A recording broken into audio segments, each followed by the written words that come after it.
आयोग ने आचार संहिता का घोषणा कर दी है और इसी संबंध में आज की प्रेस कॉन्फ्रेंस बुलाई गई है। जिला निर्वाचन अधिकारी और उपायुक्त ऊना श्री राघव शर्मा जी हमारे बीच में हैं और आप सबसे इसी विषय पर बात करेंगे। मेरा निवेदन रहेगा श्री राघव शर्मा जी से।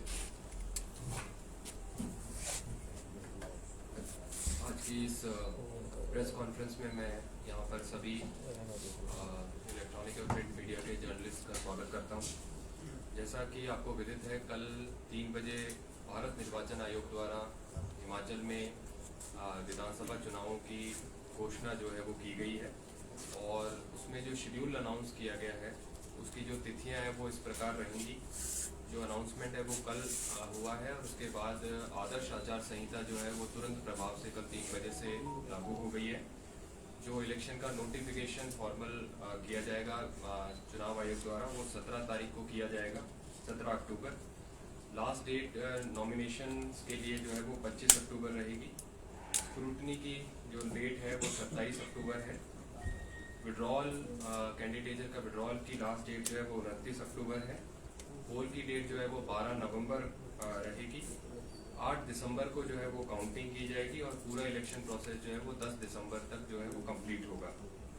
इसमें जैसा मैंने बताया कि कल अनाउंसमेंट के साथ ही जो है वो आदर्श आचार संहिता लग गई है और उसके बारे में सभी हमारे जो डिपार्टमेंटल ऑफिसर्स हैं और पॉलिटिकल पार्टीज हैं उनकी ब्रीफिंग जो है वो हमने कंडक्ट कर दी थी और उसमें जो इमीडिएट एनफोर्समेंट का एक्शन होता है defacement of public property remove करने के लिए, उसका कार्य जो है वो कल त्वरित रूप से शुरू कर दिया था और उसको समयबद्ध तरीके से पूर्ण किया जाएगा।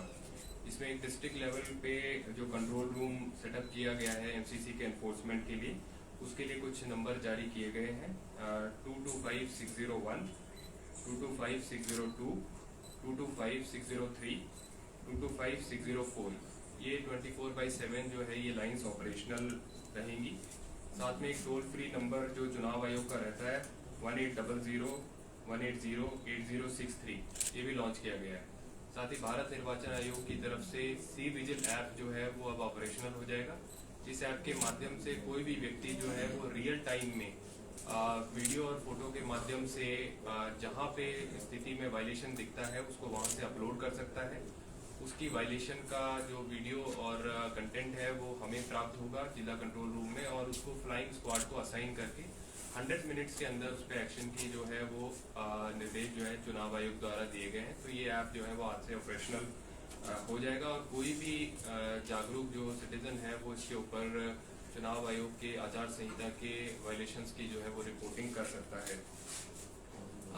जिला ऊना में 5 जो है वो असेंबली कॉन्स्टिट्यूंसीज में चुनाव होने जा रहे हैं, जिसमें एक रिजर्व्ड एससी कॉन्स्टिट्यूंसी है जो कि 41 चिंतपूर्णी है। हमारे कुल मतदाता जो इस विधानसभा चुनाव में भाग लेंगे वो है 4,23,350, जिसमें से पुरुष मतदाता 2,14,391 है और महिला मतदाता जो है वो 2,79,056 है और 3 जो है वो हमारे थर्ड जेंडर के मतदाता पहली बार जो है यहाँ पे चुनाव में भाग लेंगे। टोटल जो हमारे सर्विस वोटर्स हैं जिसमें मिलिट्री के लोग जो बाहर सर्विस कर रहे हैं वो 6,735 हैं, जिसमें से पुरुष मतदाता जो है 6,568 हैं और महिला जो हैं वो 167 हैं। इसमें जो हमारे पिछला चुनाव जो 2017 में हुआ था उसके मुकाबले में 32,012 लोग जो है वो एक्स्ट्रा हुए हैं और ये एनरोलमेंट का डेटा जो है वो 10 अक्टूबर तक का रोल का डेटा है और इसमें जो अभी भी जो भी 18 वर्ष के हो चुके हैं 1 अक्टूबर 2022 तक वो इसमें एनरोल करा के इस विधानसभा चुनाव में भाग ले सकते हैं। मैं सभी से अपील करूंगा कि अभी भी जो है वो समय रहते वो इसके अंदर आज जो है इसकी लास्ट डेट है। अगर कोई मतदाता इसमें छूटा हुआ है तो आज भी वो भर के नॉमिनेशन वो आज भी जो है फॉर्म भर के इसमें अपना एनरोलमेंट करा सकता है। चुनाव आयोग द्वारा जो है वो ये सुविधा ऑनलाइन जो है वो वोटर पोर्टल के माध्यम से भी मतदाताओं को दी गई है कि वे घर से बैठकर भी जो फॉर्म 6 भर के और अपना नाम जो है वो मतदाता सूची में दर्ज करा सकते हैं। हमारे जिला में जो कुल पोलिंग स्टेशन है वो 515 रहेंगे। उसमें जो फोर्स की रिक्वायरमेंट के हिसाब से वल्नरेबल और क्रिटिकल पोलिंग स्टेशन पुलिस द्वारा जो है वो चिन्हित किए गए हैं। उसमें 54 जो है वो क्रिटिकल जो है बूथ चिन्हित किए गए हैं और 112 जो है वो वनरेबल बूथ चूज किए गए हैं और 349 जो है वो ऑर्डिनरी रहेंगे। ये जो प्रस्तावना है इसको कुछ दिनों में चुनाव आयोग के निर्देशानुसार जो है वो फाइनल किया जाएगा। कुल जिले को जो है वो 45 सेक्टर में बांटा गया है। हमारे आने वाले चुनाव में भारत निर्वाचन आयोग का जो है ये एम्फेसिस है कि हमारे जो मतदाता डिसेबल्ड मतदाता हैं, जो दिव्यांग मतदाता हैं, उन पे स्पेशल फोकस रहे। साथ ही जो 80 प्लस के जो हमारे मतदाता हैं वो इस चुनाव का मेन जो है वो फोकस और थीम रहेंगे। जिले में कुल जो है वो 3417 जो है वो दिव्यांग मतदाता है, जो कि रोल में उनको दिव्यांग मतदाता टैग किया गया है और 10,910 जो है वो 80 प्लस के जो एज के हमारे मतदाता हैं। इनमें से 100 की एज के पार जो सेंटेनेरियन वोटर जिसको कहते हैं वो 135 हमारे जो है वो टोटल वोटर्स हैं। ये पहला चुनाव है जिसमें भारत निर्वाचन आयोग ने 80 प्लस के जो हमारे मतदाता हैं और जो दिव्यांग मतदाता हैं उनके लिए ये फैसिलिटी इन्होंने दी है कि इस बार अगर वो चाहते हैं तो ये ऑप्शन रहेगा कि वे जो है पोस्टल बैलेट के माध्यम से घर से बैठकर जो है मतदान कर सकते हैं। ये चुनाव उनका रहेगा और हमारा जो date of notification of election जो मैंने बताया 17 तारीख, उसके 5 दिन के भीतर जो है ये चॉइस BLO के माध्यम से उनको फॉर्म 12D भर के जो है वो एक्सरसाइज करनी होगी। इसमें सभी BLOs को और हमारे जो रिटर्निंग ऑफिसर्स SDM से उनको निर्देश हैं कि इस कार्रवाई को तुरंत शुरू करें और चॉइस अगर कोई करता है तो उसको फॉर्म 12D के माध्यम से पोस्टल बैलेट प्रोवाइड करें। इसके लिए हमारी प्रति कॉन्स्टिट्यूएंसी जो है 5 टीम्स अलग से पोलिंग की टीम्स बनेंगी जो इनके घर जाके जो है वो पोस्टल बैलेट को प्राप्त करेंगी। इसी के साथ इस एम्पावरमेंट की ही थीम को लेके ये भी भारत चुनाव आयोग ने निर्णय लिया है कि 5 हमारे ऐसे पोलिंग बूथ होंगे जो हमारे दिव्यांग एम्प्लॉयज द्वारा ही जो है वो पोलिंग स्टाफ वहाँ पे अपॉइंट होगा। 1 पर AC ये जो है इस बार होंगे। साथ ही महिलाओं के द्वारा जो मैनेज बूथ होंगे वो 2 जो हमारे बूथ होंगे पर AC, तो टोटल 10 जो जिले में बूथ होंगे वो महिलाओं द्वारा जो है वहाँ पे सारा कार्य और इवन पुलिसकर्मी जो है वहाँ पे महिला अपॉइंट की जाएगी। इस तरह के निर्देश दिए गए हैं। साथ ही 2 पोलिंग स्टेशन जो हैं पर AC हमारे जो है वो मॉडल पोलिंग स्टेशन के रूप में जो है वो डेवलप किए जाएंगे, जहाँ पे ये इंश्योर किया जाएगा कि जो वोटिंग का एक्सपीरियंस है वो सभी वोटर्स के लिए बहुत ही सुगम और अच्छा अनुभव रहे और जो स्पेशली हमारे यंग वोटर्स हैं वो जो है वो ज़्यादा संख्या में निकल के वोट करने के लिए आए। इलेक्शन में जो एक्सपेंडिचर की सीमा रहेगी वो 40 लाख जो है वो इस बार की गई है हिमाचल के लिए।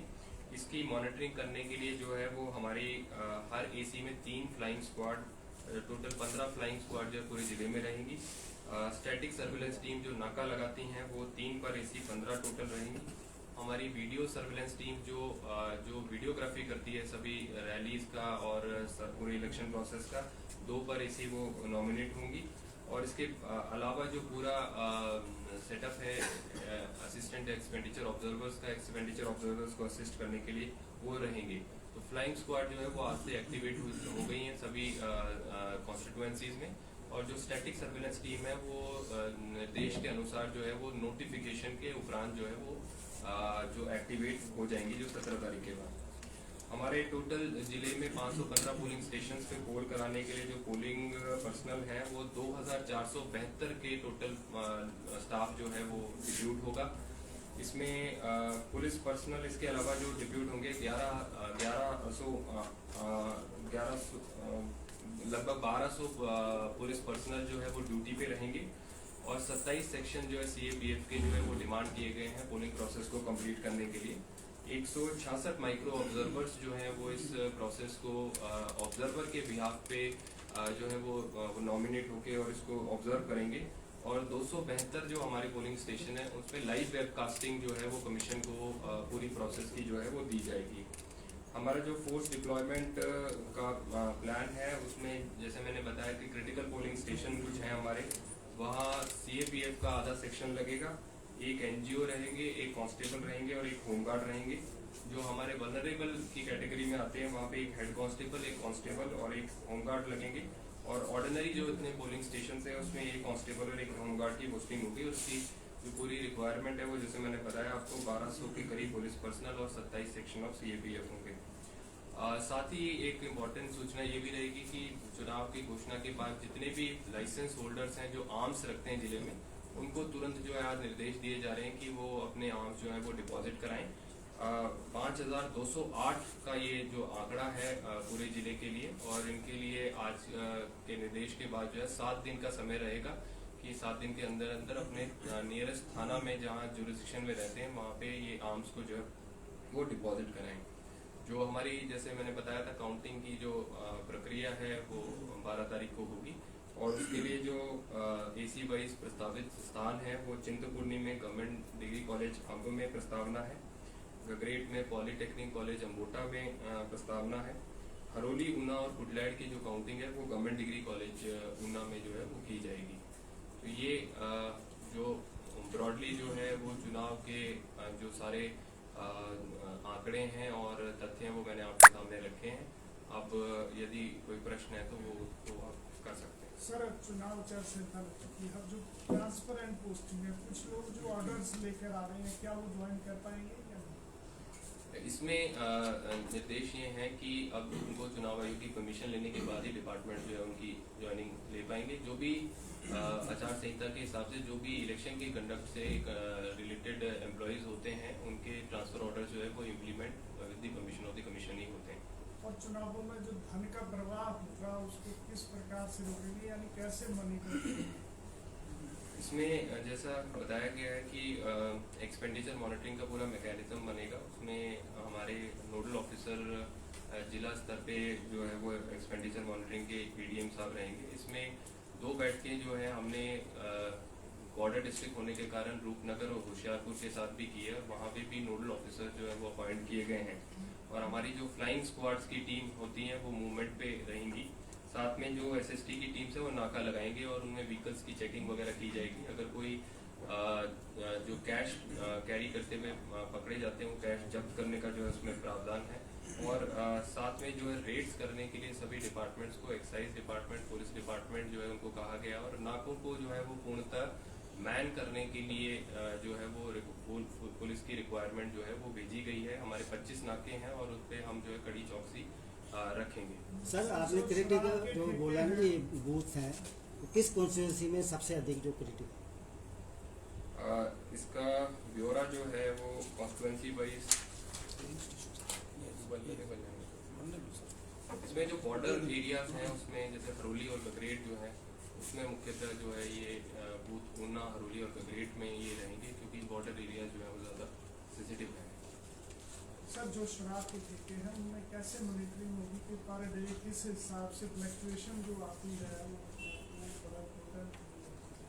इसमें एक्साइज डिपार्टमेंट के साथ बैठक करके उनको बोला गया है कि CCTV कैमरा जो हमारे डिस्टिलरीज हैं उसमें रहेगा, और उन्होंने जो फीड है उसका वो अपने पास ले लिया है। साथ ही ये भी निर्देश हैं कि सारे जो वेंट्स हैं वो भी CCTV के माध्यम से कवर होने चाहिए और उनकी रेगुलर चेकिंग होनी चाहिए, जिसके माध्यम से जो ऑफ टेक जो पिछले साल का इस टाइम में था उसके कंपैरिजन में क्या उसका ऑफ टेक है और सेल है उसको कंपेयर करके वो डेटा निकाला जाएगा, और अगर कोई इसमें डिस्क्रिपेंसी पाई जाती है उस पर एक्शन किया जाएगा। इसमें एक एक्सपेंडिचर ऑब्जर्वर जो चुनाव आयोग की तरफ से नियुक्त होते हैं उनकी तरफ से भी इंडिपेंडेंटली जो है इन चीज़ों को चेक किया जाता है, और सभी जो लाइसेंस होल्डर्स हैं उनको ये डायरेक्शंस रहेंगे कि वो चुनाव आयोग की जो निर्देश है उनसे कंप्लाई करें, और सरप्राइज रेट्स और चेकिंग्स जो है वो हम सभी जगह करेंगे।